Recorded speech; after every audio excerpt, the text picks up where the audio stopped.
Hola! It is Metal Heart once again.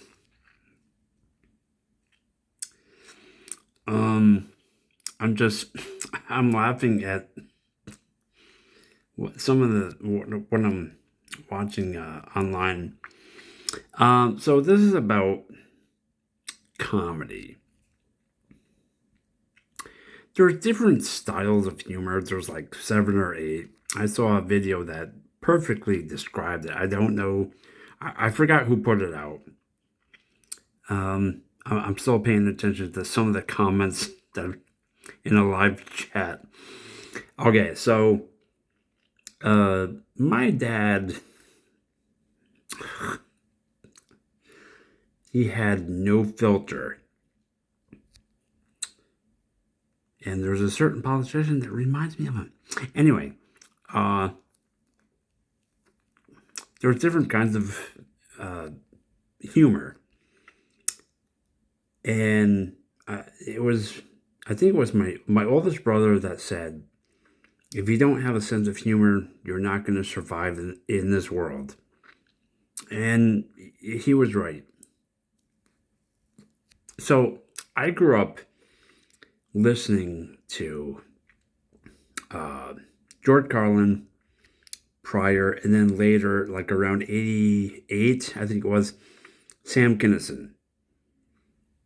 But also Stephen Wright, Mitch Hedberg, uh, you know, Bill Crystal, and all these others. And then later, like around 97, Chris Rock, which was, SNL.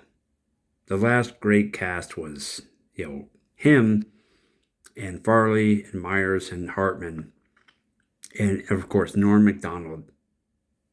That I would tune in to watch them.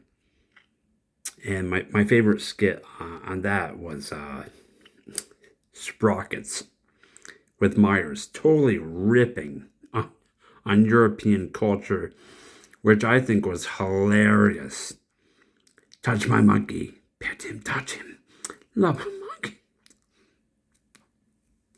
But my favorite, I think my favorite skit was Chippendales Dancers with Farley competing against Swayze. My second favorite was Schlitz Gay Beer with Farley and Sandler. And I'm like, man, what happened to humor? I watched all of Carlin's 13 comedy specials. My mom, she liked them except for the swearing, and I'm like, oh, that's part of his shtick, part of his charm, swearing. And Kinison, when I first heard him, it was the album "Have You Seen Me?" Hilarious. And then after that, Leader of the Band. I think that was his last album. And I'm like, this guy's hilarious. Oh my God. Crude, and by today's standards, offensive, because the topics that he would talk about were relationships, drugs, and religion. And obviously, you can't joke about any of that today. Whatever. With Carlin, no holds barred. He took it to a more intellectual level. Carlin loved the English language. He would point out the the flaws of humanity in a very humorous way. He won the Hastings Puddings Award. He did it for over 40 years. That's dedication. So he wasn't just smart and funny. He was a visionary. He was a professor, a teacher. And so I think I get my humor from those comics and my oldest brother.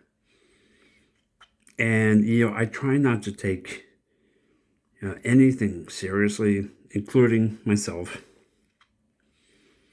When you're having a bad day, you might grab a beer or a cigar and just you try to forget the problems of the day, and you have to tell yourself tomorrow is a different day. It might be better, but in general, you have to realize the whole human race is it's like an ant colony. We're all cramped together, forced to act a certain way.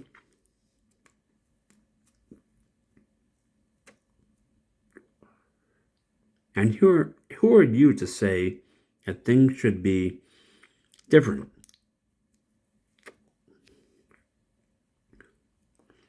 You are one of a million or a billion ants. You have to do what others do. Conformity. I'm like, yeah, I have a problem with that. I don't think or act like others do. Not like most. It doesn't mean that I'm a punk or a rebel, as someone I know would label me. I am me. I am myself. I don't want to follow in anyone's footsteps, even though I might admire them.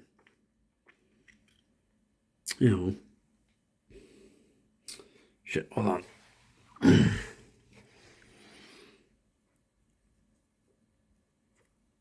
And my dad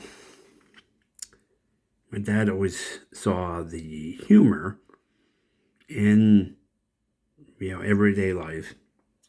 He had like 3 or 4 books about dirty jokes, and he would carry some of them in his wallet to show people.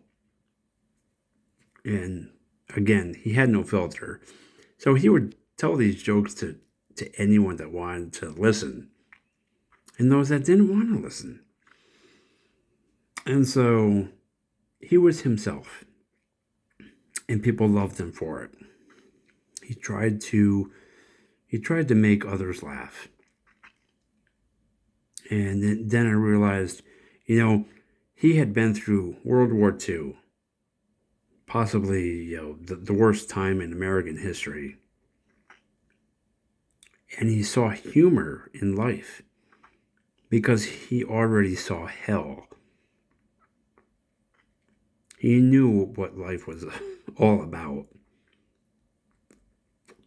But pain and pleasure, he knew that was a part of it. He wanted to make people laugh. As for me, I have a weird sense of humor. And once in a while, I like to say controversial stuff in jest. Doesn't mean I'm serious about it. But now, humor is, it feels like some people want to outlaw it. Oh, that should be banned. Why? Because you don't understand it? Great example, my favorite comedy, Blazing Saddles. I've met people that said it was a racist movie. I'm like, no. You either didn't see it or you don't understand it. That movie was poking fun at racism. It was pretty damn obvious. The new sheriff is what?